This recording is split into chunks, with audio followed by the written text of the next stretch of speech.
5, 4, 3, 2, 1. Welcome. Today we have a special show.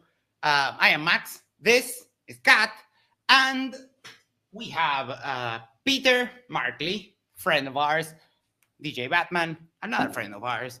Isa and Dr. J will be joining very shortly. And check this out. Katie Markley shares the oh my god emoji that she made. Thank you so much, Katie. I love that. I love it. Absolutely. How are you guys doing? I'm doing well. I'm exhausted. It happens, but it's early. We'll talk a little bit about this. Let me ask you, Peter, before we actually get into it, make sure to do the social things like, share, subscribe, send this to your significant other, send this to a friend. Oh my God, I fumbled it. Send this to a friend, send this to your significant other, go to the corner, yes, the corner of your street, and you'll subscribe to Matters Now with Peter Markley. And that way we can share the love for the channel. And my first question to you, Peter, we are doing this stream in reference to a video that you made, and I wanted to ask you, how did that come about, and give us some insights onto what led you to making the video in the first place. Yeah, so I had a few of those thoughts that I shared at the beginning of the video, to make sure I set the stage properly, because it seemed relevant. But to give a little more detail, I've had obviously growing misgivings and dismay about the political situation in the United States for, as I say in the video, like 10 years. And that's, underestimating really. But one of the triggers, I guess, that you can really pinpoint here was like after the Trump and Zelensky meeting in the Oval Office. Oh, yeah. There was obviously many reactions to that. But the same day that we saw that clip, we saw, like, we just opened YouTube, and like, even though we don't follow or haven't watched his content before, we saw an Adam Conover video suggested that was like, I think it was titled "No One Is Coming to Save Us" or something like that. Mm-hmm. And he was just really advocating for activism, like that we can turn this around, we can fix this. You just have to get loud and get, and it was really encouraging. And we kind of wanted to take it to heart, but it was like, okay, but what does that mean for us? I'm not the type of person to go into a town hall and yell at people or stand in a crowd and hold a sign. I'm just not that kind of person. And I'm not in that place in life where that seems like I can do that, especially given the complex social circumstances that I find myself in with my other relationships, my family and friends. And yeah, it's just kind of a mess, which has, for a while, it's kind of had me feeling like I needed to pretty much keep my head down and like stay quiet on these issues, which I allude to in the video as well. So basically that Adam Conover video kind of put a crack in that, and slowly, as my wife and I talked about it, it started to unravel, and a plan started to emerge. Like, my wife suggested, what if you did a really high production quality video addressing this? And I was like, well, how would I even approach it? It's this is a complex, messy topic. Like, how do I do that? And so right. That was an emotionally heavy and challenging conversation.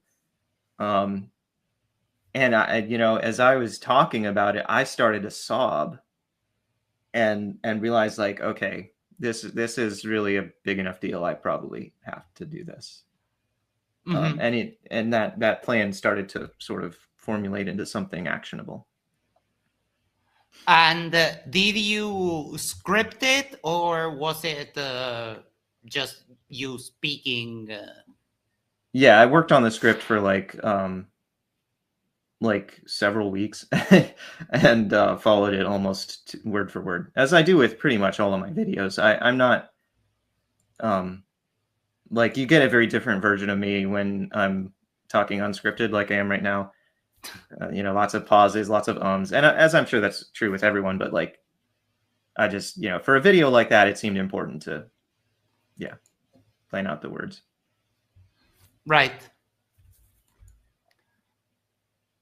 And I feel very honored that you're covering this topic here on this channel. Like, I know I don't really deserve for my content to be necessarily uplifted above other people's content or whatever. Like, I'm not just trying to shill my channel here or whatever. So I want that to be understood, that I'm very grateful and very honored about this. Oh, it's I was very happy because it's an important subject, and with me personally, sometimes I have some apprehensions about talking about American politics, because even though I have been working for a U.S. company for 17 years, in 2 days, that will be my Oh, wow. 17-year anniversary in the same company. And I am very Americanized. I still get some apprehension because I'm not an American, and Yeah, people somebody's have always gonna. people have mostly heard my opinions, but I dread the day that someone tells me, like, why are you talking about this? You're not even here. So I Yeah. try to do it like very respectfully, but I think it's important that we have, you know, a team of people that can also add up, because they are Americans and we might have a few different perspectives. But I tend to think that we are all kind of on the same space, that America is going Yeah. through a really hard time right now. Yeah. I think American isolationism is really misguided. Like, we have to realize America is one of the biggest countries in the world by geography and by population. And it's like, when we rock our boat, we rock the whole world. Like, it's, you know, people are affected by this in both good and bad ways. Lately seems like mostly bad ways. And it's like, guys, wake up. Like, this is bigger than your petty arguments. Anyway. Don't want to preempt the video, but Mm-hmm. So let me ask Batman, give us a general idea of what you thought, what you felt while you were watching Peter's video, if you will. Well, me and Peter had a discussion after he sent it to me. We talked on Discord together about it. There were a few things that aren't necessarily targeted towards me, because I'm not religious. But overall, I think, you know, what he was getting at in the video was, you know, that we have an issue right now. We have somebody who is very polarized, that is going one direction with things, instead of looking at the overall impact of what it's going to do for the people on the lower part of the totem pole. You know, and it really touches on that, you know, it's time for us, especially in this country, to start speaking up, because if we don't speak now, it's going to be too late. Now is the time to really start to bring these conversations up and actually having them. Now, of course, we do have issues with half the country that is delusional, and thinks that everything is going smoothly, which it's not. You know, especially with what's been going on over the last week, been getting even worse. But I think overall, I think videos like this that Peter did is a great step in the right direction to get more people to realize, hey, it's time that we speak up and start doing something now. And he even brings up some stuff in there which I didn't know at the time until he had mentioned it, you know, like the abortion issue. I didn't really realize that when Roe v. Wade was first introduced, that Christians were mostly for it, you know. But that's because I'm not religious myself, so I'm not really in the loop like people that are. But it's kind of shocking that stuff like that, stuff that was once praised by Christians is now condemned and said, oh, this is horrible, this shouldn't happen, this shouldn't exist. And it just shows that so many people in this country are so easily manipulated, so easily controlled by a very few people. And I think that's the problem is, you know, we can watch the news and all that stuff. You know, I have nothing against people watching the news. It's just I always tell people, like, take what you're hearing with a grain of salt, do your own research, fact check it, look up multiple sources, get multiple opinions, instead of just going by how you feel. But I applaud Peter for stepping out of his comfort zone a little bit and doing this video, because I always tell people, even if you don't feel, you know, that it's really not in the right place or you know, in the right direction, I always say, hey, we do have to every once in a while be like, all right, I'm going to step back from what I normally do, and I'm going to speak about something that matters, something that will affect us greatly. So other than that, you know, again, I applaud Peter for stepping out of his comfort zone and making this. And I think it hopefully will reach the right people and, you know, start getting people to realize it's time to stand up.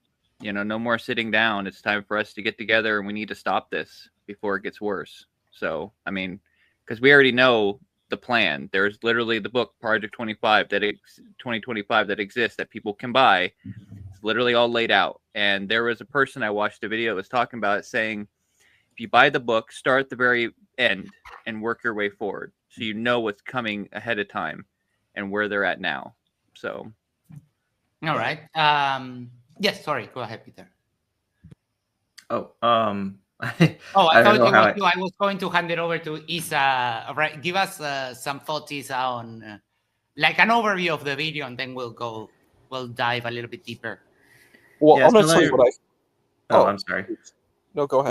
Were you okay? I just thought I might mention. I shared this with Professor Parks, and I really appreciate the review he did of it.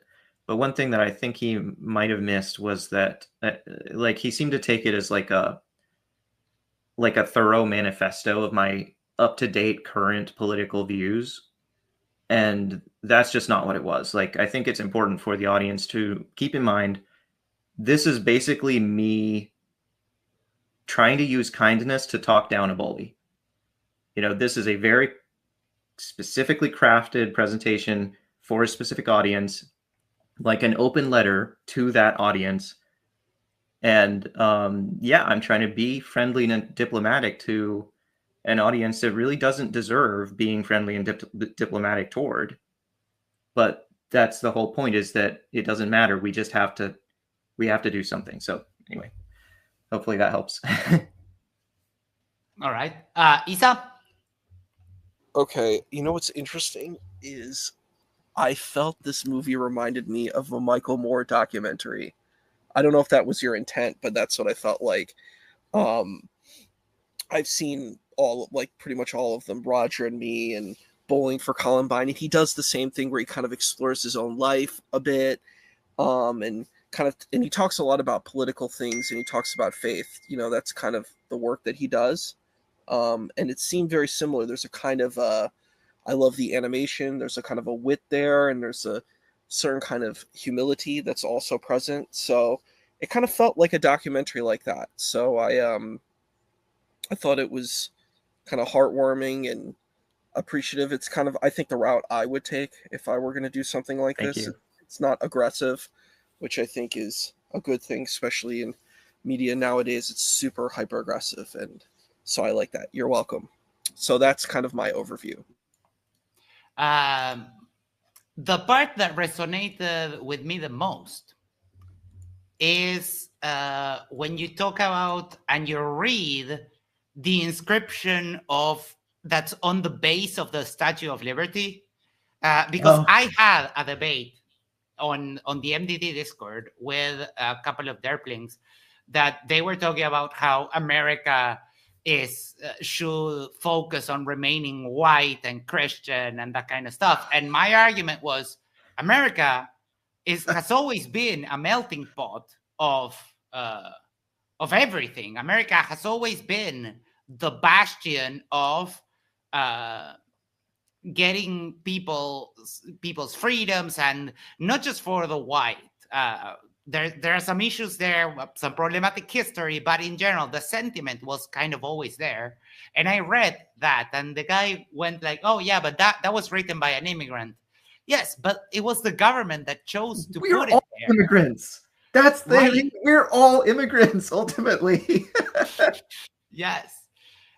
So that really resonated with me, because I think it's a very powerful message. I don't remember it from memory, but give me the people that are hopeless and that kind of stuff, and we will help them get there. Give me your tired, your hungry, your huddled masses. Yes, your huddled masses. Yes, that I think that's a very powerful message. And for the longest Beautiful time, before we developed airplanes, the port of New York was one of the great entrance places for the getting to America. So that was what people saw as you approach, the port. And I think that's a very powerful image, and it's a sentiment that I wish people would remember more, because everything that America has, it's owed to immigrants, from civilization to a bunch of other stuff. And even when in the conflict of the Second World War, Americans recognized that there was value in some people that may have been forced to do maybe not some savory things in the Nazi scientists, but they recognized that, okay, these people were forced into a situation, they're not really culpable for having that, they were for their life, but they recognized their value in their science, in the science that they were doing. So I think it's a message that is a lot forgotten, and that's the part that resonated with me the most. Yeah, Gotta give credit to the OA for that. That was just a perfect clip. That my wife was a big fan of the OA, and thanks to her for introducing me to it. I wouldn't know about it otherwise. I had started seeing it, but I lived with my ex at that time, and she got bored, and I didn't continue. I need to rewatch it, but yeah, it's a great show. It's great. Yeah. But like you were saying, Max, it's like, that's why like movies like Schindler's List is such a great movie, because it shows that there were people that didn't agree with what was going on, but they kind of had to toe the line, but still do the best they could to save lives, the best they could. So it's more of like, if you don't toe the line to a certain degree, they will take you out. So when we brought people over, we were like, we did background checks, we did enough research to be like, were these people literally part of that? So and it's just like, it's been brought up during the White House briefings about a politician in France saying, hey, we would like the Statue of Liberty back since you don't uphold what it stands for anymore. And she's just like laughing, being like, oh, they'll never get it back, and I'm like, to be honest, I think they should take it back, because we do not uphold the Statue of Liberty anymore. We do not uphold what it was meant to be when they gave it to us. That hits deep. Yeah, I saw that too. But one good thing is that there's been a bunch of polls. I've been seeing some posts here and there on social media that apparently Trump's approval rating is rapidly falling, because people are starting to realize that stuff is a little bit messed up. We've basically got our own Gestapo at this point. Right. Hey, I'm just following orders. Not even a judge could escape that. I think that a judge got just recently got arrested. They're going to trial. Stuff. Like the people that are supposed to uphold the law are getting arrested. That's super strange. Well, not just that, but you have like the cult members that follow Trump being like, "Oh, federal judges shouldn't have the right to supersede, override Trump's executive orders." I'm like, that's the point of federal judges. That's why we have 3 executive branches. They're supposed to like check each one and be like, "All right, you're stepping over your bounds. We're gonna step in here." I mean, Tell even me when it you're comes, a fascist without yeah, telling me you're a fascist. and even when the Supreme Court themselves agree 100% that this needs to be this right here is not okay, and yet the person in charge is like, no, I'm going to ignore that, even though I did say beforehand that the Supreme Court did say to do this, I will do it, but now I'm not going to do it. That right there is somebody we have to look out for. Somebody who is literally trying to stack the deck in their favor. I mean, you got all these lies currently now, like, oh, China's now coming to the table. China's already said that they're done with us. Like, you know, we're already starting to see more and more empty ports because of that. And there is, I don't know 100% if this is true or not, but I have heard that sometime in the beginning, first week or two of May, China's completely stopping all imports from sending us stuff from China. I mean, Hong Kong has already announced they will no longer be using the post office to send stuff to the U.S. So, My wife has been cram shopping yeah.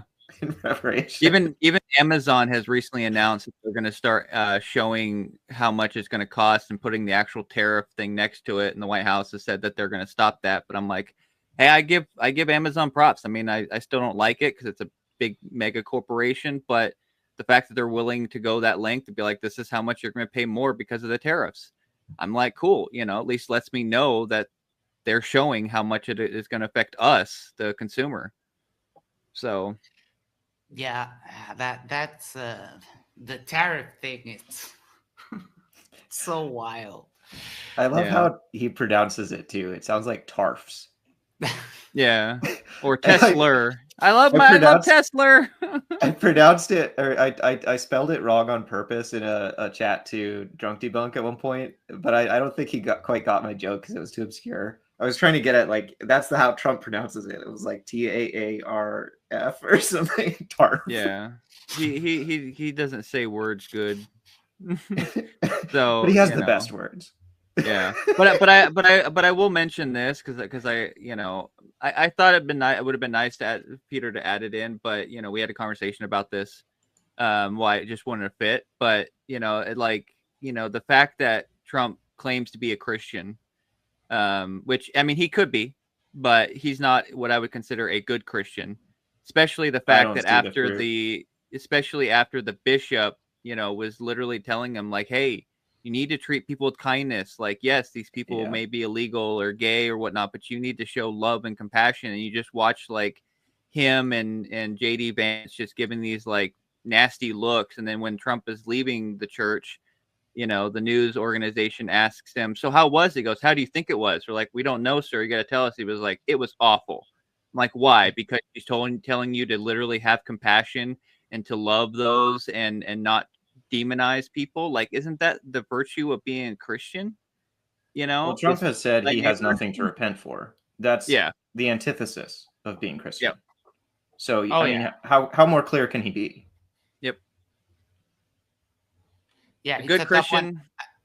It's been getting. Where was I? On Jaren's chat the other, I think last Friday. And there was someone there chatting saying that illegal aliens don't deserve any kind of like protection under the law, that they don't deserve due process, that they basically kind of dehumanizing illegal immigrants, which it's okay. I've never heard anyone support illegal immigration. Everyone that I've always talked to is like, okay, yeah, we should maybe ease up the immigration process a little, or we should put more resources so that it can be done quicker. Because if you hear, for example, John Oliver, a guy like a TV host, he took something like 10 years to actually get his green card, right? Yeah. So it is a hard thing. And the guy is British, he speaks English, is a host on a show in HBO, and probably gets a decent salary. And if it was hard for him, imagine how hard it could be for Juan Doe to actually get his papers when he has to work and that kind of stuff. So there are a lot of administrative things that could be done to improve the illegal alien situation. But this guy was talking about like, okay, yeah, just grab them and in the night and take them to this horrible El Salvador prison for some Internment reason. camp. Yeah, Basically what it is. But I mean, absolutely horrible. there's been people that have been getting arrested that have been following the rules, doing everything they're supposed to, went to their green card appointment, to keep trying to get it, and recently was arrested. I mean, we've even been arresting children, like children with cancer that are literally in treatment, and deporting them. They're like, well, the parent was here illegally, so the children goes with them. The child has cancer. Like, what is wrong with us? Like I'm not religious, but even that would, if I was Christian, that would tick me off more than anything, because it literally says in the Bible, and I believe Jesus said it, but it's, take care of the hungry, take care of the needy, take care of the sick, Whatever you do for the least of these, you do to me. He said. And then, I love that we have this. Nick Cavok is like, if they're here illegally, they need to be sent back, period! Oh, and look at that profile picture. That's great. No, dude. Every country has a path to basically legalize you.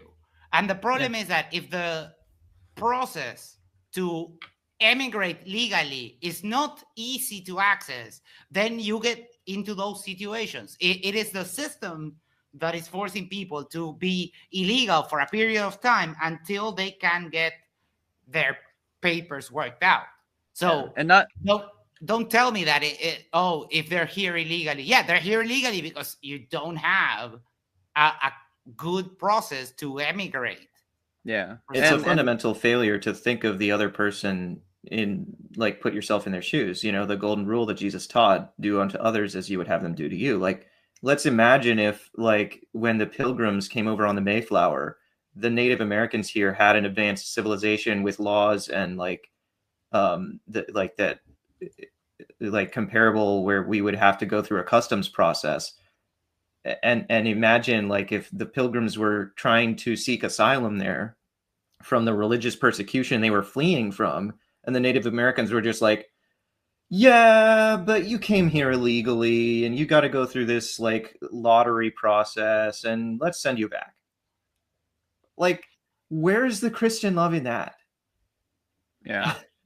Well, and not just that, but I just want to say this real quick, and this kind of we'll target Nick a little bit, but like, people, I see Trump supporters always being like, well, where does it say in the Constitution?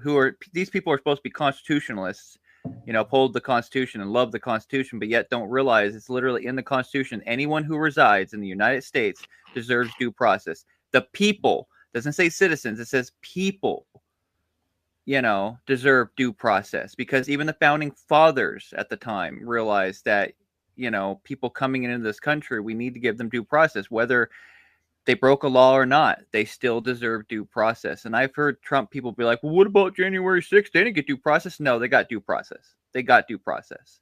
They went to trial. They did all the stuff, and then they were sent, to prison. Of course, now they're all had all that erased because of Trump, but okay, hold on. Nick, I love that you're here because you're making this show great. There was no due process when they broke into the country. Number one, they didn't break into the country. A lot of people just overstay their tourist visas, so wrong on that account. Yeah. And the problem is that the due process to legally immigrate is broken. It's completely broken. So self-defeating argument. I also suspect some of Nick Havok's misgivings here might be driven by like white replacement theory and other types of fear-mongering from Fox News and other garbage heaps. Yeah, it doesn't hurt us. Ultimately, it doesn't hurt us when immigrants come over illegally.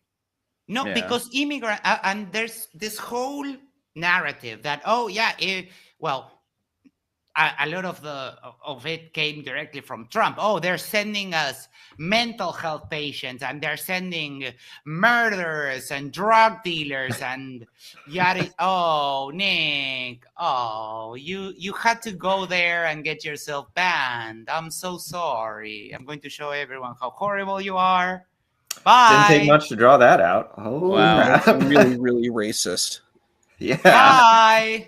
And you did bring it up for a second, but the fact that he brought up the 14th Amendment, it says citizens. Like, no, it doesn't. It says people. It doesn't say citizens in the 14th Amendment. See, this is, again, people who don't understand what the Constitution stands for. And I still find it funny, and I have to say this. I do find it funny that Trump literally thinks he has the actual Constitution bill in the White House, which is just a copy. Because the real one is still locked up and under a glass case, and it's hard. You could hardly read it because it's so old. But the fact that he's like, yeah, they told me to put this black cloth over it because it could get damaged. Because you know, this is the actual Constitution, and I'm like, no, it's not, dude. It's a copy. You're delusional. And how about you read it?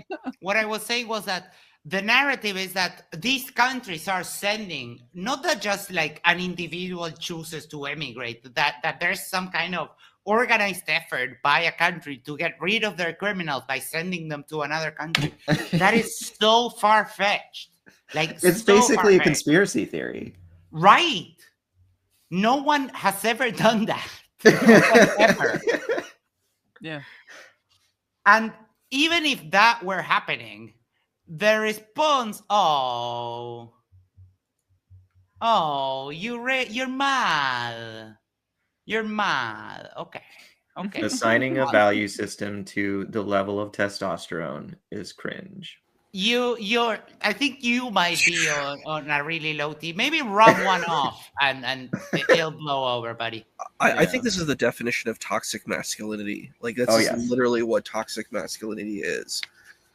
I actually want to bring up something about your I'm going to call it a documentary. Your mini documentary. Yes. Oh, thank you. That's very kind of. So what I'm going to say about your mini documentary is that you kind of touch on this. You're like, hey, I come from a space where folks had really intense beliefs, and I had a vision of what I thought the United States was. And Michael Moore does this too. I don't know if you've watched his documentaries, but it really feels like it's so cool that it's like a fresh documentary, but it feels a lot like I think it's Bowling for Columbine. I don't know if you saw that one, but I haven't seen any I of watched Michael that Moore's in work. primary school in English class. it's a really powerful movie because he talks about his own childhood, about having guns and the NRA and all that kind of stuff.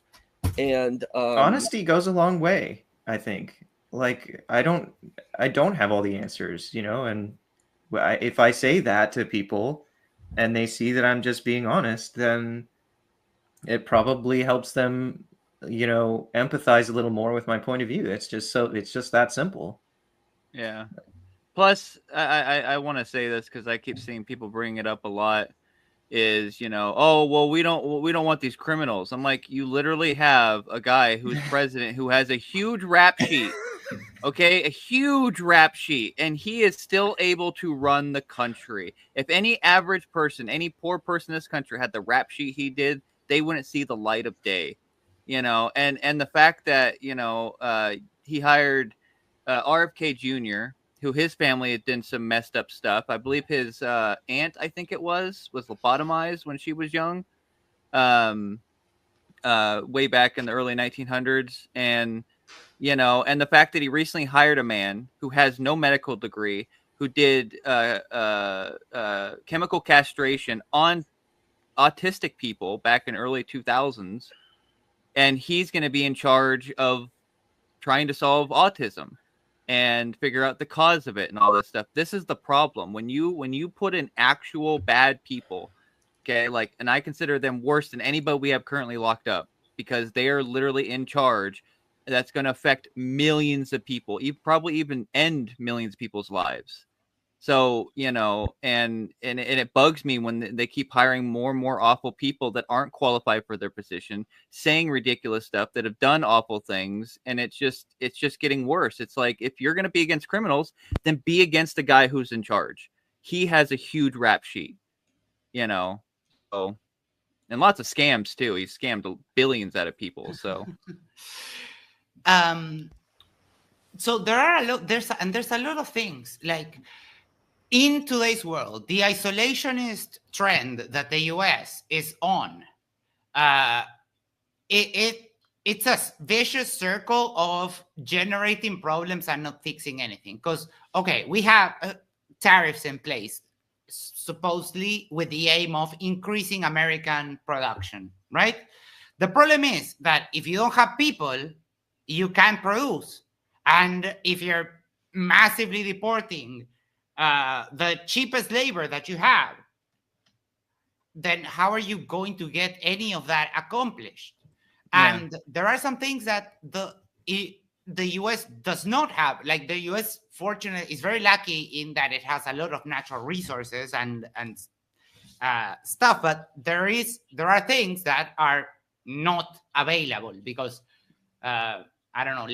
Let's put an example. I'm not just as a hypothetical. Let's say steel. You don't have steel mines. Just as something like if you don't have steel mines, you can't get steel. That's just a fact. And with this isolationist movement, if you don't expand the production of all the stuff that you need, which is mostly China producing the biggest amount of stuff that everyone uses daily worldwide, because they have a system in which we don't really talk about it, but they have state-sanctioned exploitation, right? That's why they get stuff so much cheaper. So if you make a t-shirt factory in the US, it's going to be more expensive.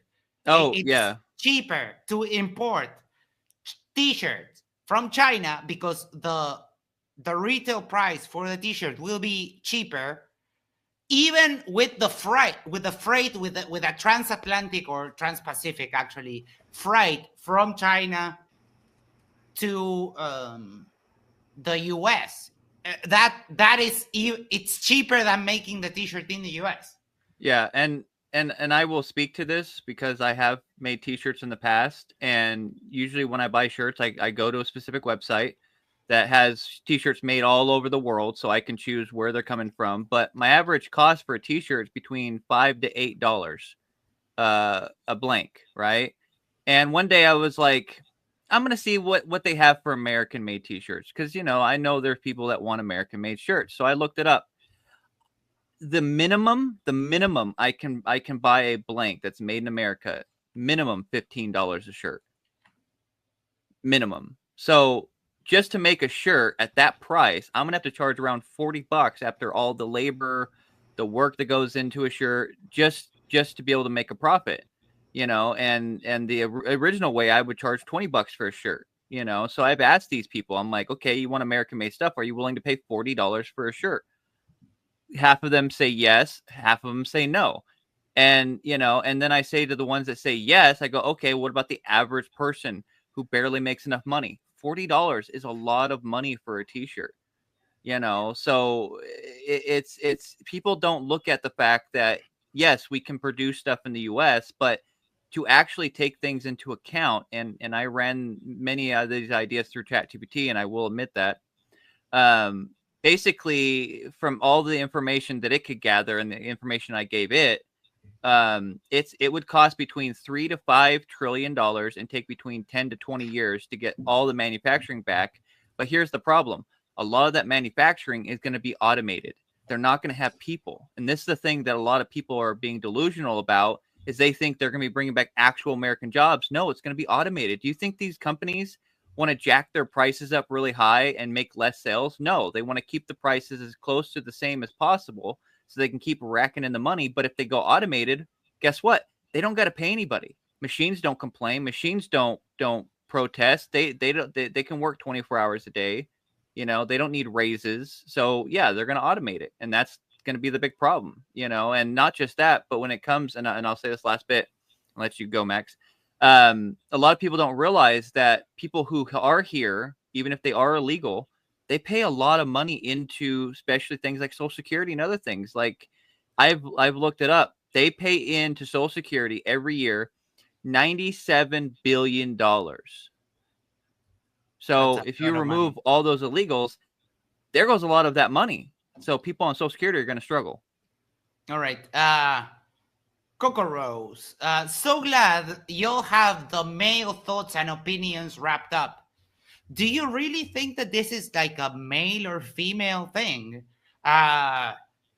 It's just us because it's the like the core team of the channel and Peter, our friend.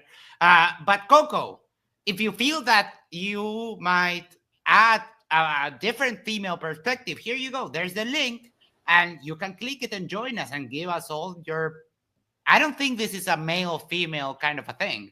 And this channel The is incels try to make it so, but you know they're on the other side of the. this channel is this is just coincidental that we're all males, but I have no problem at all. I actually value women very highly, and I'm I not think my one of wife those would that- probably be on the panel if she didn't have social anxiety. Yeah, so it's not I don't think it's your why you way use of VR base chat. there. Your way of base here, because we've had sure. I was checking the stats the other day, and yes, our audience is like 98% male or 97 and something and 2% female. But I would love more ladies to join. They just don't. We watch value it. Coco's opinion. Yeah, it's not a thing. Yeah, and I don't think anywhere in anything we've talked about was gender specific. So All you know. are welcome on the panel, Yeah. despite of whatever gender or identity. Political side or Except for Folks- Nick Havoc, he's probably not welcome. Oh, yeah, no. Remember our friend Christine who came up? We remember Yes. Christine. We've had a lot of interesting friends who've come up on the panel. So Yes. we had what's his name? The Sword. Christ brings a the sword. Yes. Leo corrects me. Steel mills. You mine iron ore, add carbon and manganese to make steel. Thank you, Leo. Yeah, haven't you ever played Minecraft? No, I played RuneScape.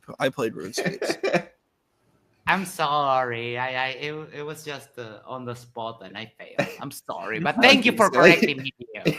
yeah. So Well, it's in today's world, this I think this isolationist movement is one of the worst things. Unless you tell me that Trump wants to go down the Chinese route, in which people are quasi slaves, and if you don't accept a very low fee for your work, they will find someone else who will do it for that very low fee. So it is a very difficult, because we kind of put it out of our minds, the stuff that some of these factory workers have to go through in China, just because we can buy a very cheap T-shirt or a very cheap, I don't know, controller for your Xbox or whatever. It is kind of out of sight, out of mind, and that is very complicated. I saw a D'Angelo Wallace video about that. He's a really good YouTube creator. If you want to share that, if you have it handy, share that link so people can watch it maybe. afterwards. And I will say I've actually seen what some of these factories look like, because there are websites, and they're not illegal. These cameras are freely open for people to look at, but they allow you to watch cameras all over the world.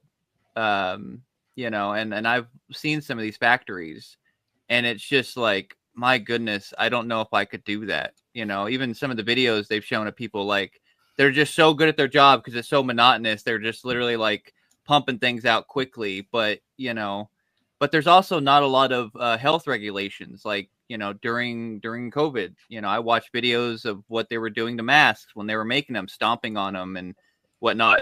I mean, I even stopped buying like disposable vapes after seeing a video of them literally like puffing on each of the vapes before they're sent out. And I'm like, yeah, nope, nope, not doing that. Nope, that's kind of gross. I mean, you shouldn't be vaping at all, but okay. Hey. Let me welcome Dr. J. How you doing? Good, guys. Did I miss? Can you summarize 45 minutes in 30 seconds? That'd be great. No, we'll just start over. Sorry about that. Everybody. How are you doing? Sorry, guys. I got a phone call I couldn't not take. So. You're married, so I can't make the booty call joke. And also a pastor, that would be crass of me, but never mind. So, well, we've been going a little bit through, the sentiment of Peter doing this video, and we have been touching upon some of the important issues that are going on right now with the U.S. Politically, and well, dealing with some people in the chat too. So, Dr. J, let me ask you, what was your first impressions of Peter's video, and are you kind of, and then we will make a round, like, are you worried at all about the actual future of America and the world? As far as being concerned about American democracy? American democracy, American way of life, and in general, I would say. Okay, well, I can give sort of my theory on that. I think that I am super concerned about American democracy, especially in the short term. But if there was a certain heart attack that happened or something, I would suddenly become significantly less worried, because I think it is extremely tied to one person, and people have just decided one person can do no wrong. You know what I mean? Like, yeah. I don't think JD Vance is Teflon. I don't think everybody is Teflon. But for whatever reason, whatever reason, one person is. And once I'm just glad he's like 81 or whatever he is, 80. And so I'm worried in the short term, but not in the long term. I think we got particularly unlucky because after inflation that happened worldwide, I think almost every single incumbent in the entire world got lost. And I think that was a big reason why he won again. And so long term, I'm somewhat hopeful. Short term, I'm more worried about it. Like, if you see the reaction in Canada, right, it seems positive, right? The election was like a landslide. And so anyway, that's my thoughts on the long term. As far as the American way of life, I mean, what is the American way of life? I mean, we're a mix of bag, right? Like, we're just lots of different kinds of people here. True. But you have to kind of like collapse it into a one-dimensional numeric indicator. Like, are we headed toward good or are we headed toward bad? I totally agree. It's like it's a down bump at the moment. But I think in the long arc of history, I'm not maybe as concerned as you are. Fair enough, yeah. Now, let me ask the rest of you. Are you worried for the future? Let's do in the short term and the long term for democracy and all these things. Let's start with you, Peter. I think I just kind of sum it up at the end of the video. Like, I want to hope. I just don't know how much hope there is. I hope that my fears are wrong. Yeah, okay. Isa? So, what do I feel about the country and where we're going and where we're at? That's a heavy-duty question. So I'm doing a degree right now in social work. So one of actually my my classes was our final changed, and we had to discuss about how we think the policies that are being implemented now will affect social work. And let's say they were not very positive. We talked about things like immigration, people getting medical health care, birthright citizenship, basically all of these kind of things that are in place, all of the massive changes to all these things, and kind of the really intense impacts that all of this stuff is going to have. We also, there's also the consideration that there might be a third term for the president right now.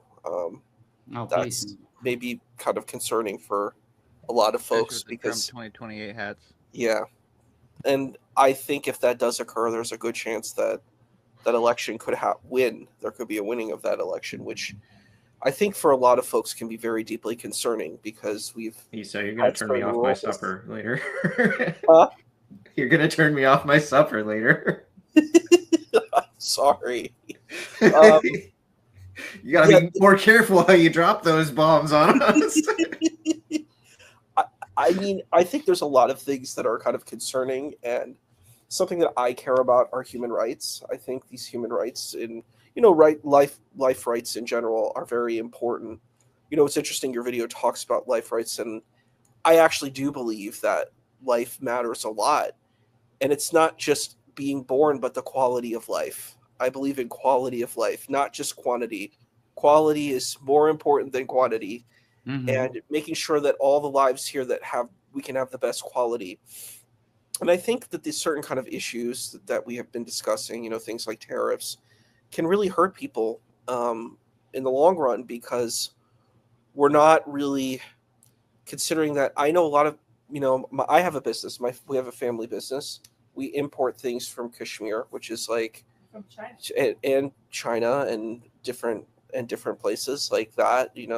Our business, my mother and my business is called Treasures from the Silk Road. So we import from all these places. There are heavy tariffs that can definitely affect the business, and we do the fair pricing and all that kind of stuff. We do all of those things, but is that fair to all the small businesses who have businesses? Is that fair to hurt all these small businesses? I thought that the particular political party that's in power is interested in small businesses, and that will destroy small businesses because a lot of them rely on importing goods from other spaces. And I think it will also alienate other places. So it's just like there's so many things. It's just like this kind of avalanche of elements that maybe some of the things look good on paper, but they're not good if you don't think about the holistic reality of it. And I think Mhm. what I like about Peter's video, and I'm going to watch it again, is I like that it's very sensitive. It's very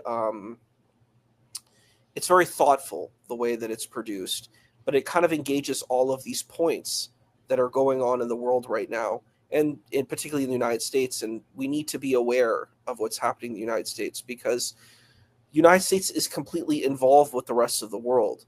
So that is what it is now, for better and for worse. And we need to, I would say, look for a brighter future for the United States that's focused on having the most positive impact on the world and not a negative impact. Thank you so much. Before I hand it over to Atman, I would say that there is a positive thing out of this, is that there's a bunch of there's so many deals, like trade deals, going on in the rest of the world because of the isolationist policy that China has been trying to set up a free trade agreement with Uruguay for the longest time, and there's always been barriers to that. Mostly the US saying, yeah, you shouldn't do that because we're very kind of tight with the US. And now we're like really talking about it because of Hey, Max, you're supposed to be rooting for America, not Uruguay. Come on now. Geesh. I mean, get it right here. Dude, I'm in such a weird position because of the stuff that is happening in the US. I'm actually like, the dollar price is going down here in Uruguay, which is not good for me. It's great for the country, but it's awful for me because I'm getting paid less. The exchange rate is lowering, and because I get paid in dollars, I am getting less money, but it's good for the country. So I'm in a very weird position where I want the dollar to be higher, but that makes it like so much worse for everyone else in this country, in Uruguay. It's such a mind-blowing thing.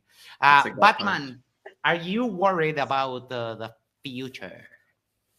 I will say yes. And the reason why I say that is when you look at a lot of the things that are being dismantled, a lot of the programs that are being cut, especially the most recent program that is getting cut, which is the program to help people that are struggling, pay some of their electric bill, especially the fact electric companies are jacking their prices up. My bill just went up $60, which is going to definitely hurt me. I got to figure out how to get that money now. But their Legal Eagle actually did an amazing video on this.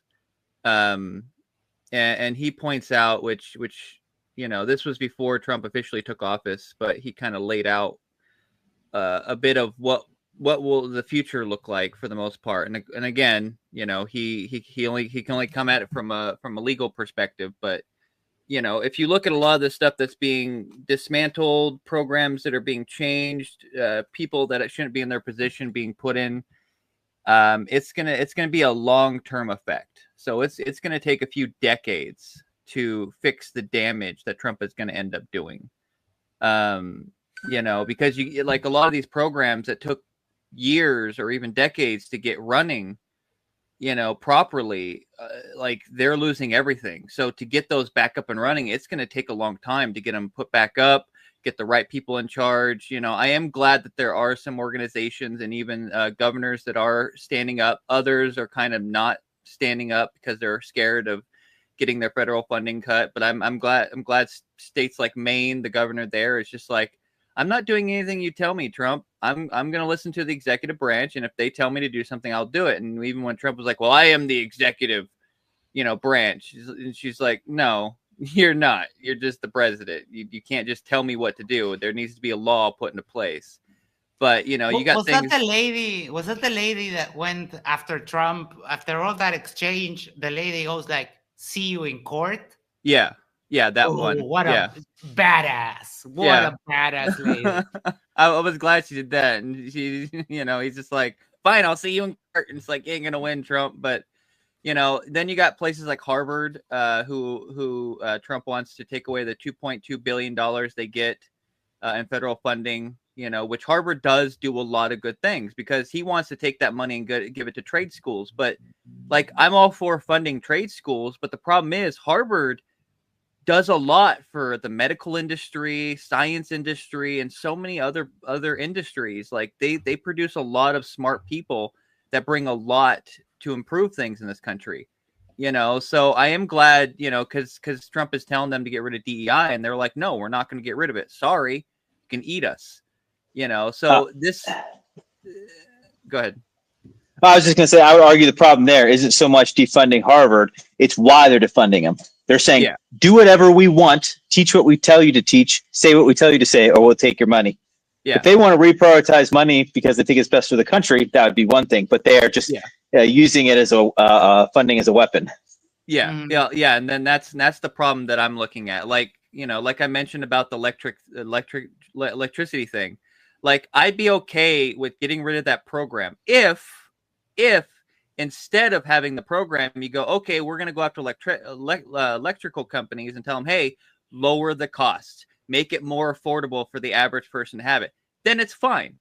But when you just get rid of a program that is helping millions and millions of Americans, stay afloat, stay above water, their head just above water, and then you take that out, it hurts people. And and this is why overall, I look, I don't look too fondly into the future, mainly for the fact of a lot of the stuff that's already happened in the 100 days that he has been in office has been huge and really detrimental. I mean, the fact that, he's talking about wanting to cut down 280 million acres of timber instead of getting it from Canada, which Canada has far more of the lumber that we need because it has to be a specific type of lumber to build houses and other stuff. And most of that, those forests are up here in the Northwest. So we're talking about like going after national parks, and he's already wanting to do that. He's wanting to mine on national parks. There's actually a reservation near me that is fighting right now against Trump because they're wanting to do mining on their land. And they're like, no, you're not allowed to mine on our lands without our permission, without, our say, and they're trying to go over their head with that, and this is the problem. So I'm hoping things aren't going to get worse, but just looking at what's currently going on, I don't see things looking too bright in the future unless people at this point just drop everything and go, you know what? That's it. I'm sacrificing everything for the betterment of not just me, but my fellow neighbors and everybody else in this country that really wants a good, thriving country where we have partners all around the world, because we cannot isolate ourselves. It is impossible, and seeing so many countries now trading around us, like Brazil just recently sent, I think it was like 1 million pounds of, I think it was soybeans, to China, and they're now not even trading with us anymore. Canada is now in the process of being like, yeah, we're done. So like so many people are now starting to pull away from us, and I What's think the name? They're trying to set up BRICS. Brazil, BRICS, yeah. Russia, India, China. But what you guys are forgetting is the important 200 trade deals that our current president has on the table. Granted, there are not that many countries in the world, but still, we somehow have managed to get 200 trade deals on the table. So eat that, rest of the world. Well, that's because it's the trade deals we're doing with the Martians on Mars. I mean, that's why Elon wants to go there, so we can make those great trade deals with the Martians Or the on penguins Mars. on McDonald Island. Yeah. The thing that has got me the most scared, like actually scared, because it is a pretty scary thought. This idea of wanting to annex Canada and Greenland, and the stuff about like, oh yeah, if you don't give us Greenland, we'll take it by force. That and Panama, the U.S. Oh, and Panama too. Yeah, the U.S. becoming the bad guy.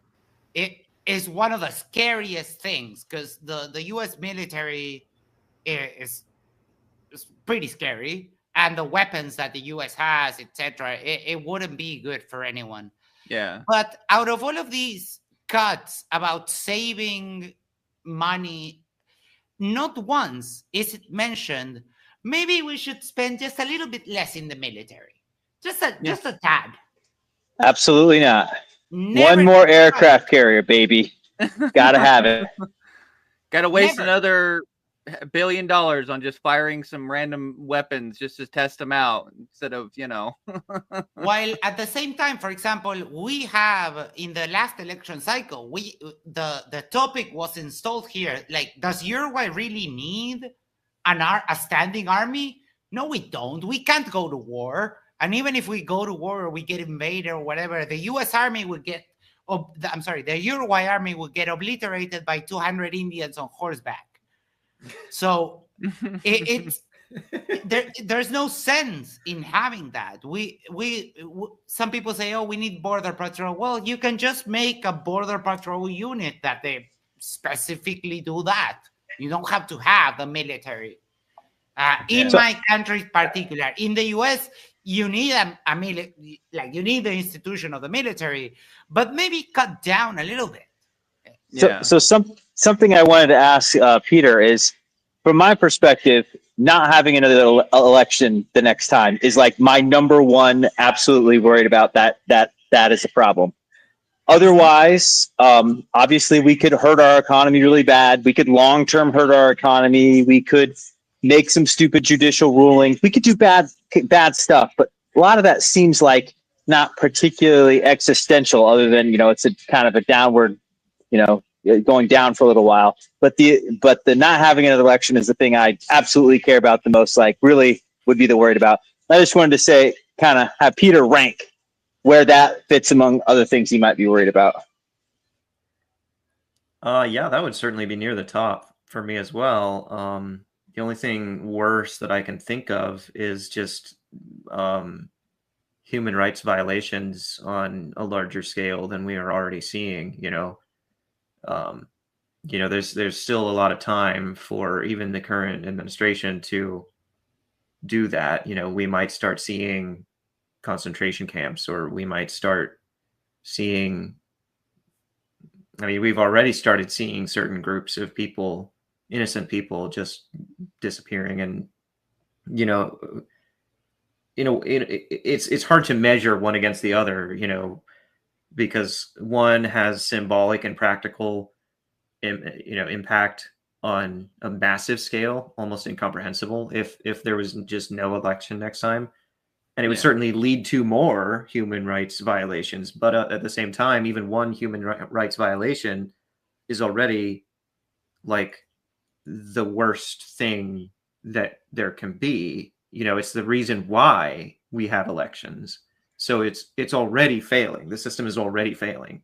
And it's like just a question of how much worse is it going to get? I don't know. Yeah. Well, and also the fact that you have like people like RFK Jr. that have floated the quote unquote work camps for people with mental disabilities, and I'm like, oh yeah, work camps. Okay. Yeah, you can word that all you want, but we know what you're trying to get at. And not just that, but like with the whole autism thing that he's going after, I've been seeing so many reports of people being like, my kid has autism, but I'm not going to get them registered, because the whole point of what he's trying to do is he's trying to scare people enough to not do it, so their kids aren't attacked, so that he can then turn around by September and be like, oh, look, the rates of autism went down. We found a cure. It's like, no, it's just that they know that if they get their kids registered, you're going to come after them. I've even talked to a couple people that have gone to see the psychologist that you're supposed to see for that, and they literally said, your kid has autism, but I'm not going to register them. And the parents was like, why? They're like, with what's currently going on, that will put a target on your kid's back, and I do not want to be responsible for that. So, and bless those healthcare professionals for having that presence of mind and having that heart. Yeah, that is true vocation of service. Yeah, it sucks though, because they won't get the help, the resources they need to really help their kid, which is the sucky part. So, yes, they're looking at the long term, what's currently going on, but it also does affect them in getting the help they need to help raise their kid with autism and get the resources they need. So, all right, Peter, is there anything else you would like to bring up, or should we start winding down? I don't know. I didn't have a particular agenda or anything. Just wanted to see what you all thought.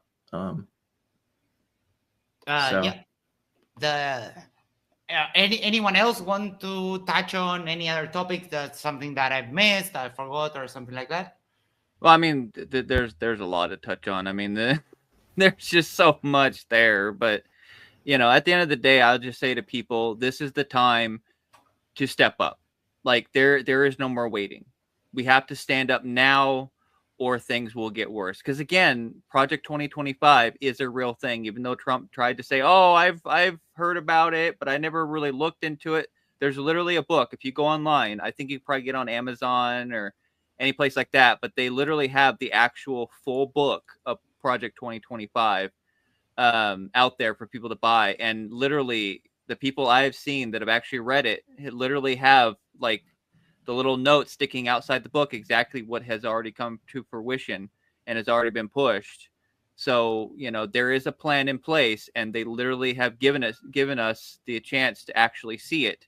So I encourage people, even if you don't buy the book, go online, find a PDF of it, or, somewhere online where people posted the whole thing, but read it. And I will give you the same advice that I was given by somebody else from a video that I watched.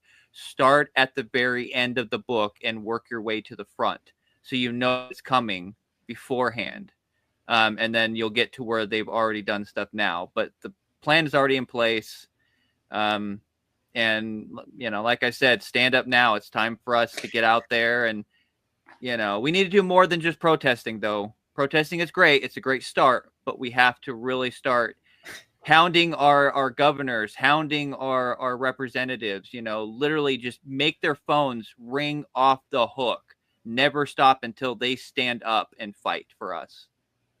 I was laughing at Matthew Hakeem too. Oh God, Matthew. Our good friend Matthew Hakeem says, God bless President Trump and God bless the United States. Matthew. Why don't you go buy 30 eggs and tell me God bless President Trump? I can buy 30 eggs for about $4 U.S. US. Yes. Oh wow. Yeah, but how many I mean- aircraft carriers do you have, Max? That's the real question. He I has mean, none. we have none, but I can buy 30 eggs all at once, and I don't get them rationed. I could buy. Think 12 about the eggs. practical life things, Max. It's called aircraft carriers. It's what all of us little people need. Yes. Yeah. Matthew Hakeem this morning was in the comments under my YouTube video trying to play victim about flat earthers. Like, flat earthers are an oppressed minority. And I'm like, Oh dude, my god. Yeah, Dude, he's such no, a disgrace. just quit your whining. No. Oh. If you're a Christian in the United States, you are not oppressed. Sorry. Max V Or says, sorry, not can you no, make I'm flat earther. can you make an omelet on an F-35, Max? Actually, you can. I actually wanted to address something from Peter's documentary too that I thought was really powerful to me. Is this kind of coalescing of religion and politics, and really the part that really kind of touched me was when Peter became very emotional and he was talking about how religion is being used, and faith is being used to do really destructive things to other people. And he was bringing up the issue of abortion.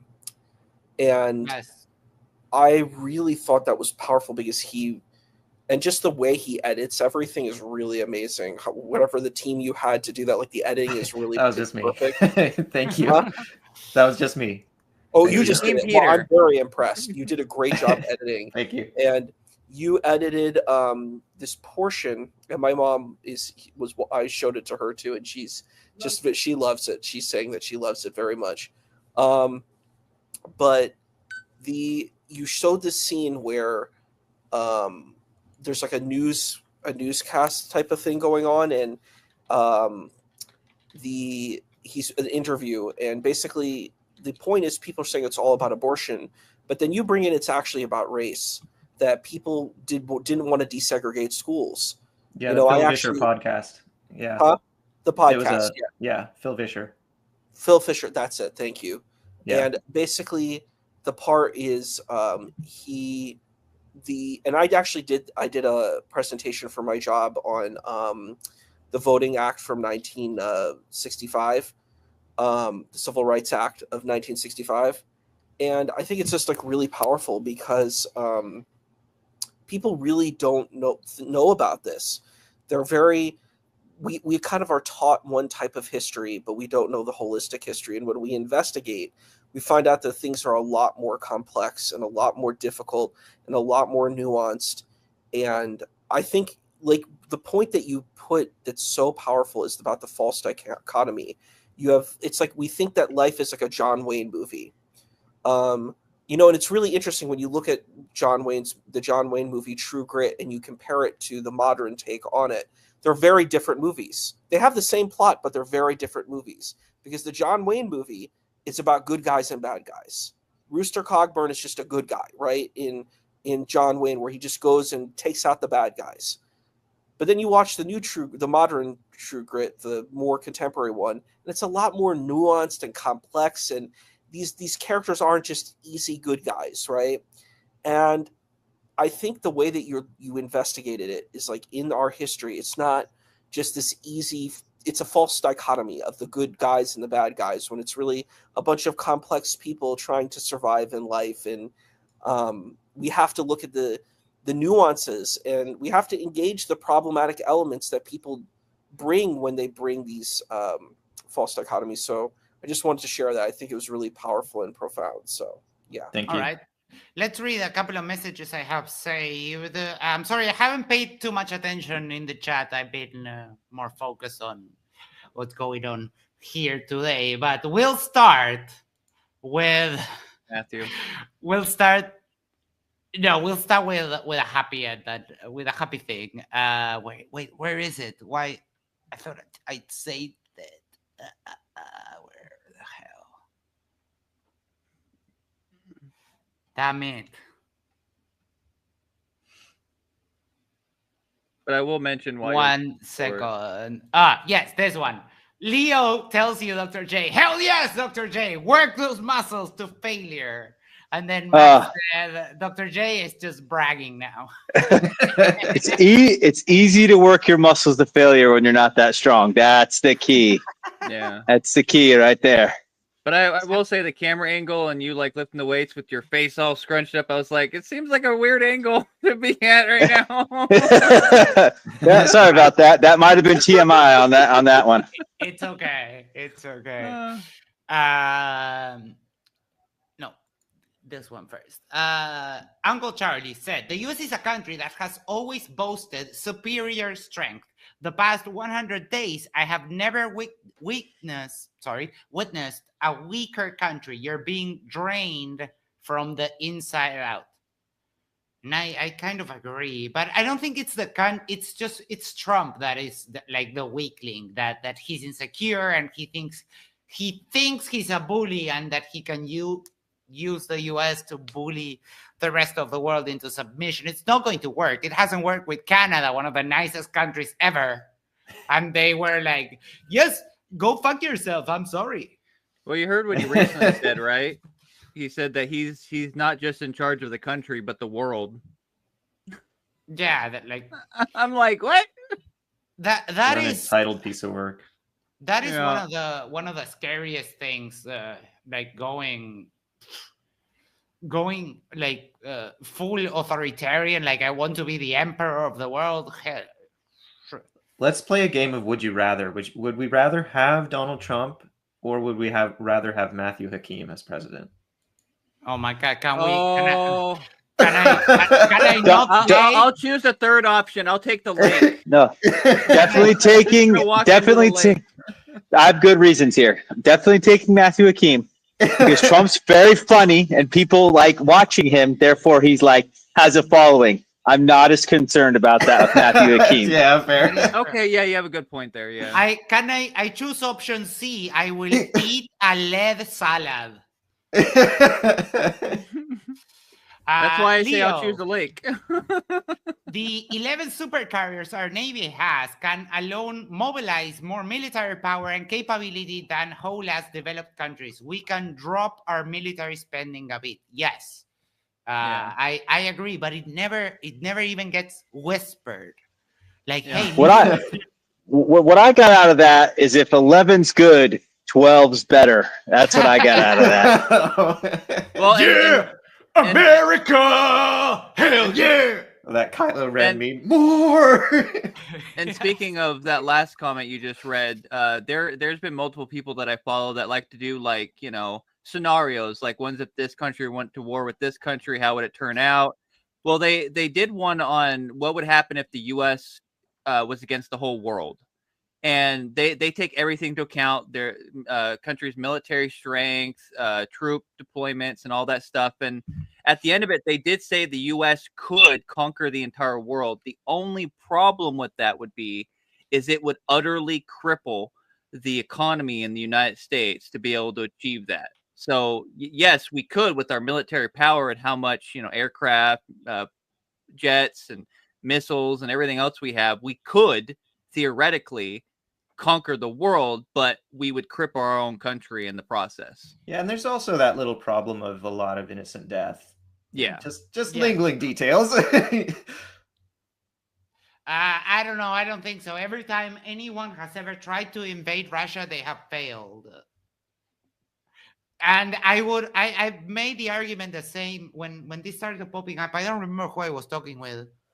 Oh yeah, a Canadian. I won't put him on the spot, but Canada can just retreat into the interior, and you can never fully take over Canada. Like no, there's no way. It happens the same thing with Russia. You can just retreat into the interior, and the weather is so bad, and they're so used to it that it's a war that you can never win. But That's why he said Alaskans. that's just my take. Fugazi says the feds are here, watching. Oh, I mean, sorry. I'm not worried because what I'll are they leave. going to do to me? You should all be scared. David's asked, and Peter already replied, but I wanted to touch on this. Have you had any negative reactions to your video, Peter? Yeah, there were a couple of people who were. A couple of them were really just very juvenile and really didn't seem to be seriously trying to garner any points for their view. They were just there to troll. But one person in particular seemed like they kind of were a genuine proponent, but they were like completely racist, and it was like, oh wow, this person actually exists. Okay. Yeah, we had one of those 2 days, and racism is so foreign to me, like so foreign, because you're white is not really racist, and I was fortunately raised among peoples of all colors and shapes and sizes and sexual orientations that it's supernatural to me. So when people go like, this guy Nick Havoc went like, oh yeah, it's the brownification of America, that's like, whoa, dude, how are you gonna say that? It's wild. And final message for tonight, Lindsay Bow, great video, Peter Markley. Even as a Canadian, it pulled at my heartstrings. It's hard to watch what's going on down there. Thank you, Lindsay, for that message. Anything you would like to say to Lindsay? Oh, just thank you. I appreciate the sentiment. I appreciate the support. Colorado Biker says, howdy from Muscle Shoals, Alabama. Oh, because he's on the road, I think he said. Yeah, that's pretty cool. Yeah, he's biking all across the U.S. Enviable. I haven't ridden a bike in 5 years. I miss riding bikes. I love bikes. Just be careful in Alabama. All right. Let's do final thoughts, and we'll be on our way. I'll leave you, Peter, for last. Isa, final thoughts.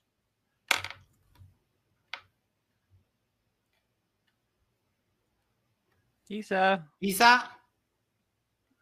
They're there. Isa.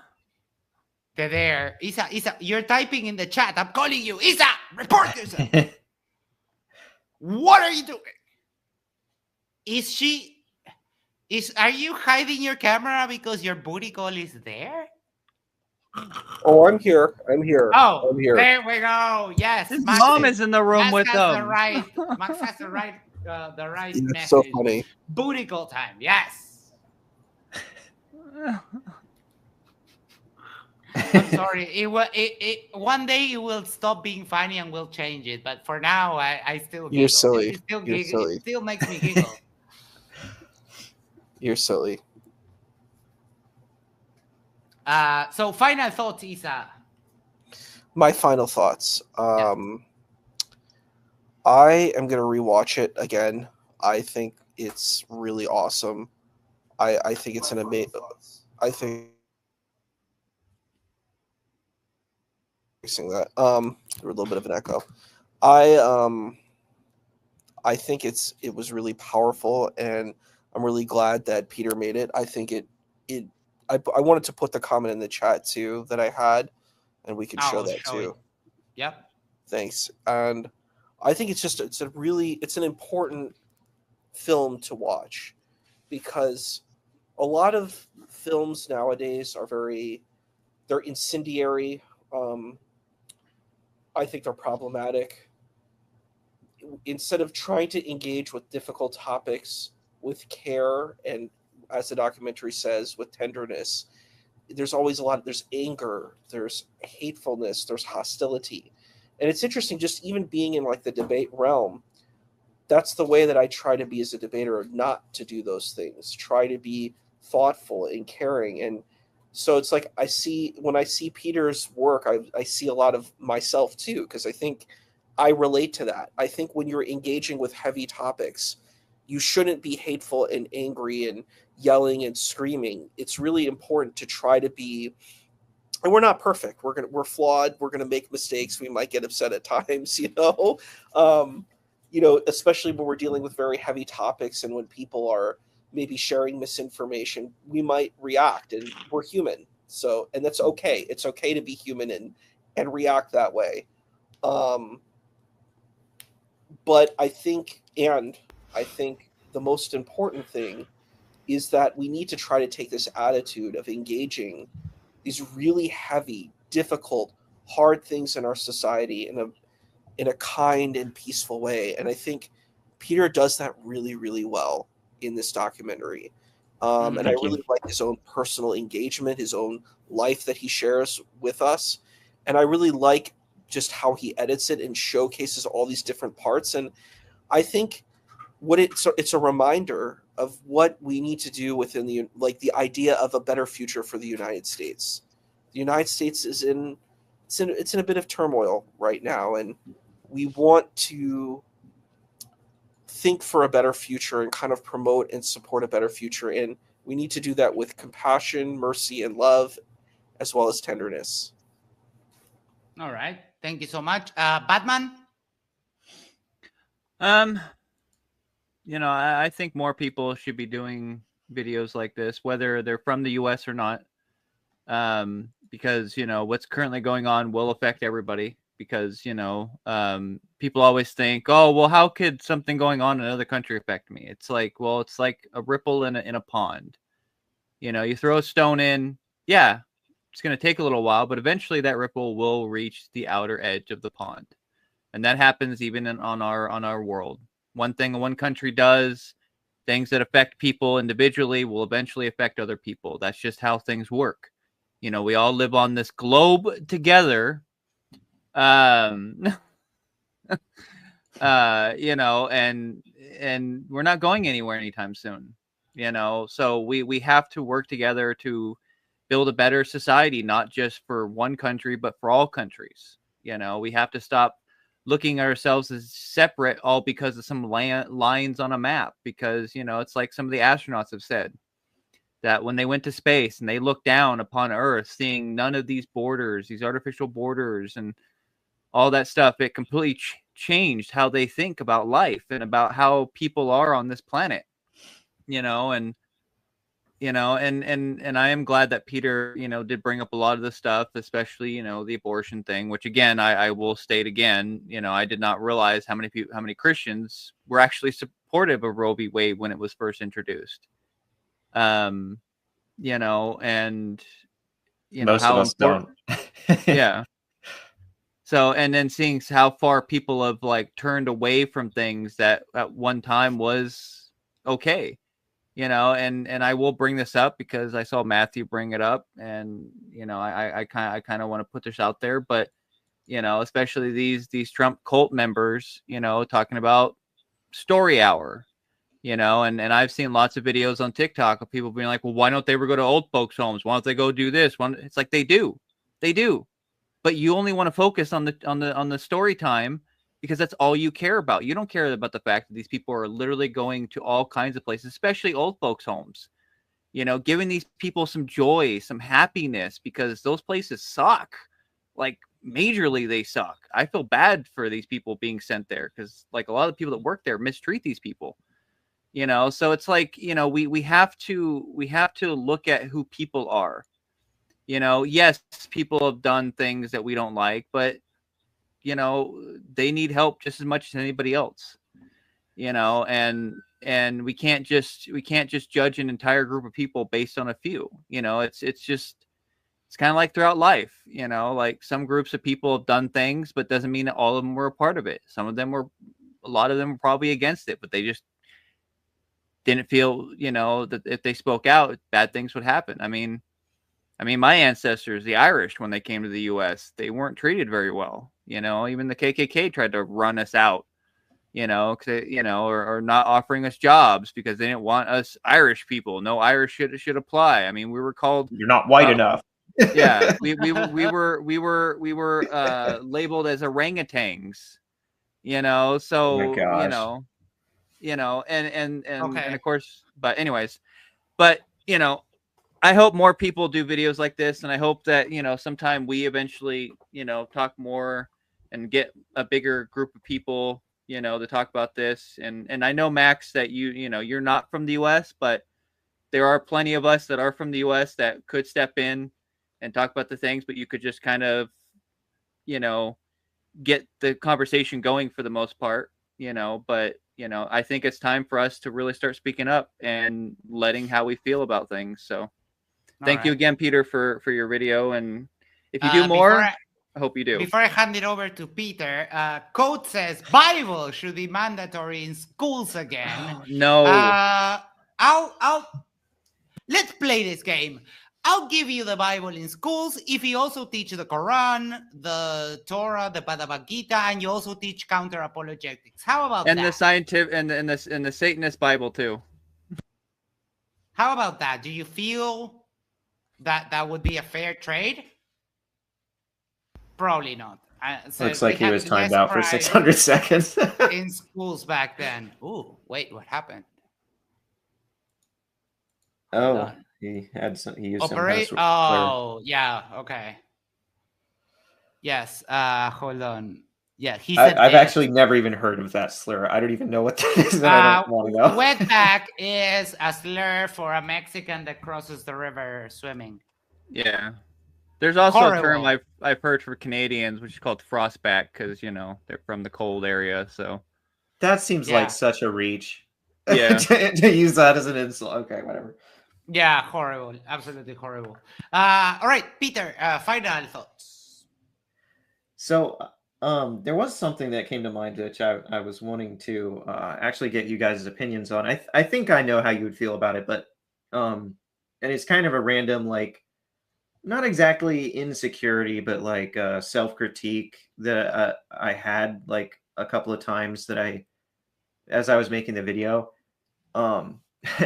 There's a slight backstory.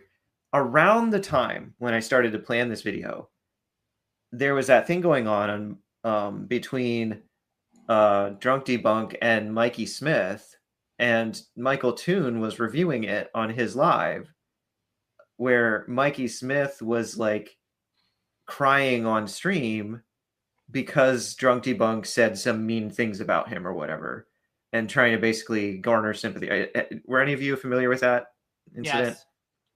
So, like, when Michael Toon's stream, he had some commentary about this, and he was saying, if you are crying and you turn on a camera, there's a reason for that. You are trying to, manipulate your audience somehow. And of course, he's right.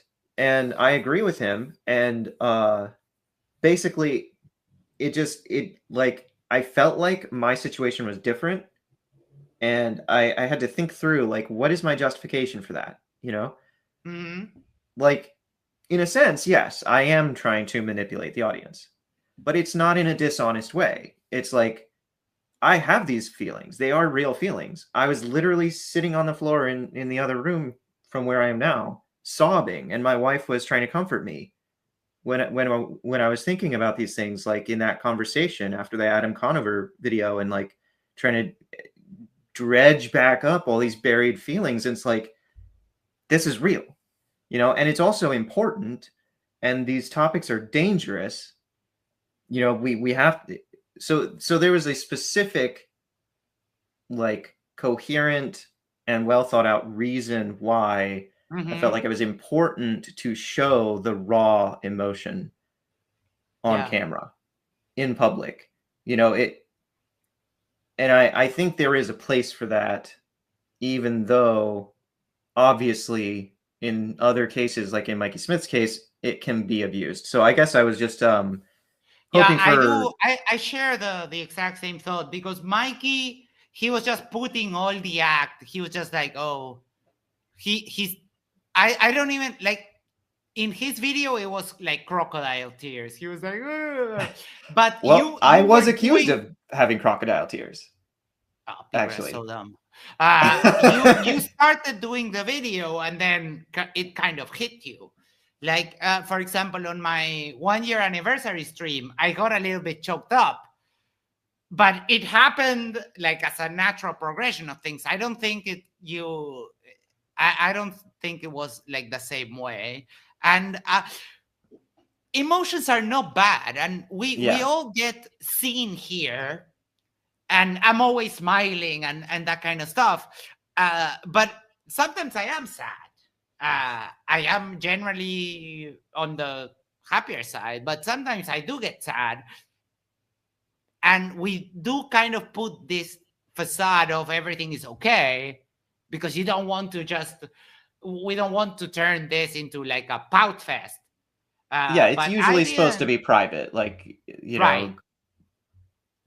But sometimes showing your emotions is good. So I do see the exact same difference that you saw, that Mikey was just trying to garner sympathy, and you were, it just happened that it took you there.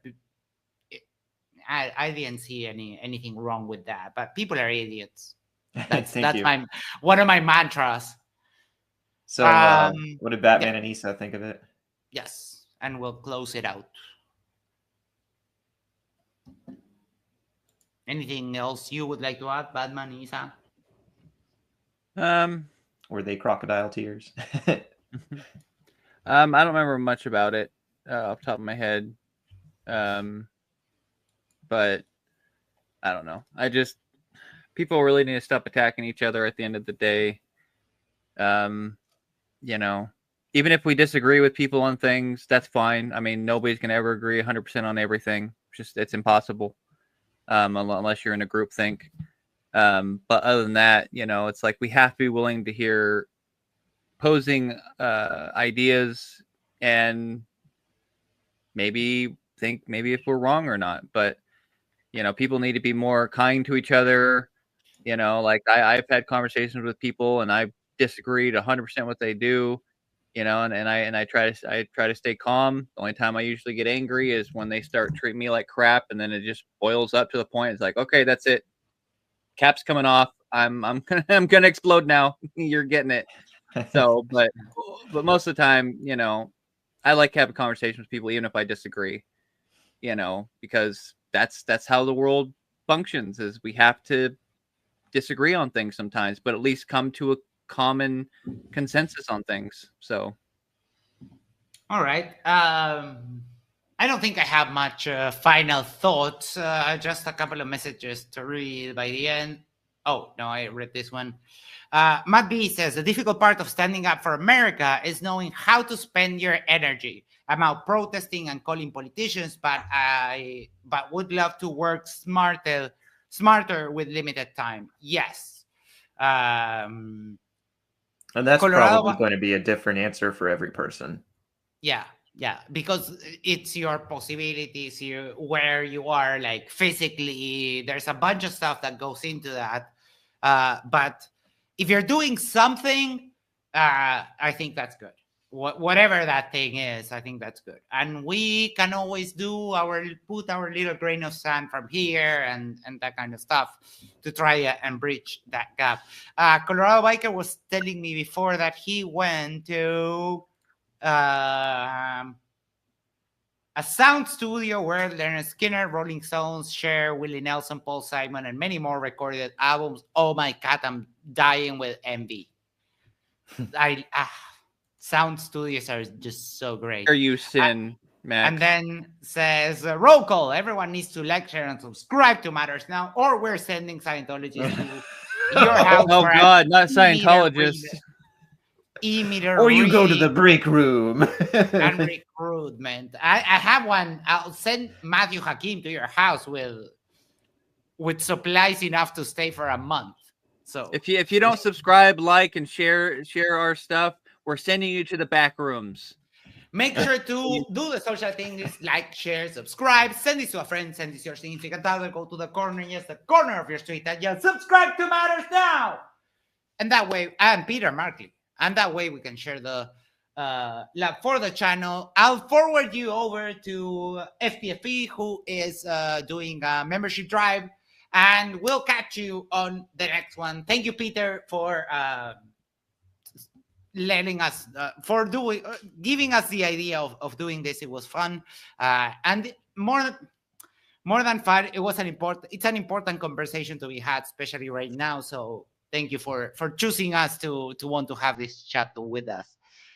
We'll catch you on the next one. Take care. Have a good night.